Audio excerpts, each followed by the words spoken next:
வணக்கங்கண்ணு, இது சென்னை மண்ணு. நம்ம ரூம்ல இருக்கிற பேச்சுலர் பசங்க 2 பேரு அண்ணா கண்ணாலத்துக்கு வீட்ல பொண்ணு பார்க்க சொல்லிட்டேங்கண்ணா. பொண்ணை பார்த்தா காதல் கோட்டை தேவயானி மாதிரி இருக்கணும், பார்த்ததுக்கு அப்புறம் தேவயானி அப்படின்னு இருக்கக்கூடாதுன்னு சொல்லிட்டேங்கண்ணா. அதுக்கு நம்ம வீட்ல சொல்றாங்கன்னா, என்னதான் கை நிறைய சம்பாரிச்சு வீடு வாசல் காரு லொட்டு லொசுக்குன்னு வச்சிருந்தாலும் நீ புடுங்குறது பூராமே தேவையில்லாதான் அப்படின்னு சொல்லி எங்களை ஆக்கிட்டாங்க தனி. ஏன்னா இப்ப இருக்கிற பொண்ணுங்களுக்கு வாய்க்கு ருசியா சமைச்சு போடுற பசங்களை தான் பிடிக்குமாமா இனி. அதனால ஈஸியா சமைக்கிற மாதிரி சொல்லி கொடுங்க ஒரு சிக்கன் பிரியாணி.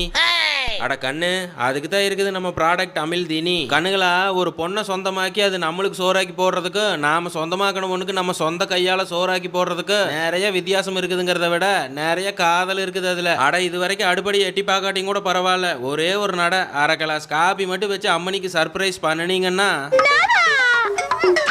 இந்த மாதிரி அன்லிமிட்டடா கிடைக்கும். சும்மா அப்படி தினம் கிடைக்கிறதுக்கு அரை கிலோ பாஸ்மதி ரைஸ் 20 நிமிஷம் ஊற வச்சுட்டு எண்ணெய் ஊற்றி பிரியாணியில் 2 பட்டை 3 கிராம்பு